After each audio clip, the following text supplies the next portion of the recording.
Bom dia, pessoal. Meu nome é Joel Gracioto e vamos falar sobre holding familiar no tema hoje de como levar os bens da pessoa física para a pessoa jurídica. Portanto, fazendo com que os bens pertençam a esse sistema de holding familiar. Uma das maneiras que a gente tem para isso seria pela compra e venda. Então, o detentor do patrimônio venderia todos esses bens para a pessoa jurídica, né?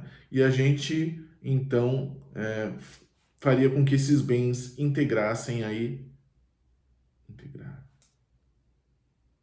faria com que esses bens entrassem para a pessoa jurídica. Mas aí surge uma questão bastante interessante. Como é que eu vou montar uma empresa, tá certo? E eu vou comprar os bens da pessoa física se a própria empresa não tem dinheiro. Então, a gente fica numa situação em que é inviabilizada essa possibilidade, né? E outra questão é o seguinte: muitas vezes a composição desses bens, sejam imóveis, sejam carros, aplicações financeiras, né?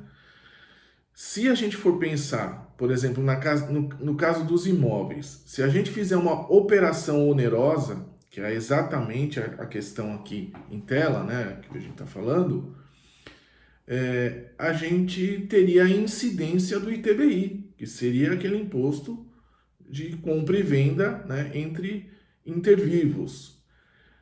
Então, não seria também uma boa opção no caso desse conjunto de patrimônios aí, a gente tivesse alguns imóveis, né? A gente estaria com a incidência desse tributo, o que oneraria muito a operação. Então, compra e venda nos parece que não é uma boa opção. Agora, qual outra opção que nós teríamos? Por exemplo, a gente poderia fazer doação dos bens para a empresa. Seria uma opção em que a empresa não tem condição de comprar esses bens porque eu teria que colocar todo o volume de dinheiro lá dentro para comprar os bens que pertencem a mim mesmo. Isso não faz até sentido, né? Então, eu vou doar esses bens para a empresa. Acontece que se nós fôssemos por essa opção, nós teríamos um outro problema. O mesmo problema é de pagar tributos, outro problema porque é outro tributo. Aí no caso já não é mais o ITBI, que é o imposto municipal, mas seria o ITCMD, que é o imposto sobre transmissão, causa-mortes e doações, que é de competência do Estado. Então, você teria que pagar essa contribuição também. Hoje, por exemplo, no estado de São Paulo, o ITCMD é de 4%. Então, só no fato de você transferir os seus bens para dentro de uma pessoa jurídica, você teria que pagar tributo. Isso oneraria demais a formação do sistema. Então, qual é a forma que nós entendemos que é aquela mais adequada para fazer isso? Seria na integralização do aumento do capital da empresa. Como é que isso aconteceria? A gente começa montando a empresa com capital social baixo, né, apenas para a formação da empresa. E num ato seguinte, a gente poderia integralizar o capital social com todos esses bens, né, do patrimônio da pessoa física. Nessa operação de integralização do capital social, não há incidência de qualquer tributação, né? Por que não há?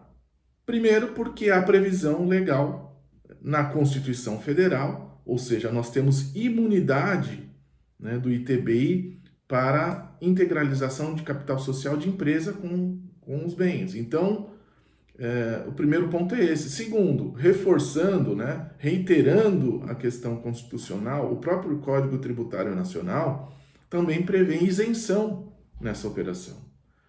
Então, a forma com que entendemos que isso tenha que ser feito seria pela integralização do capital social.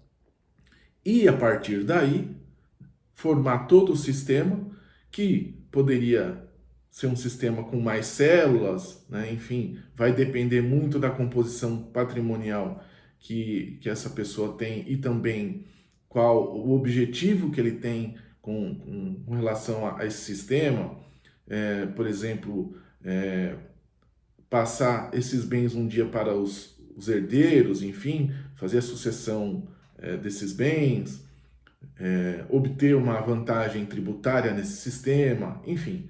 Então, pessoal, o que a gente vê é que para a formação do sistema de holding familiar e como trazer os bens da pessoa física para dentro da empresa, a melhor forma seria a integralização do capital social.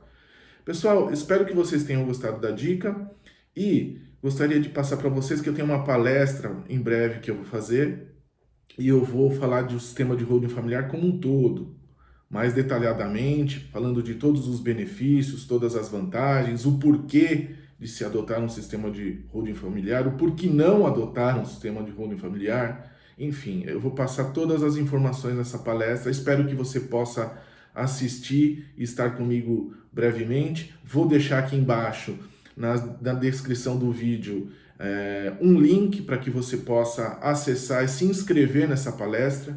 E aí eu vou contar com a presença de vocês. Tá bom, pessoal? Muito obrigado pela atenção e um forte abraço.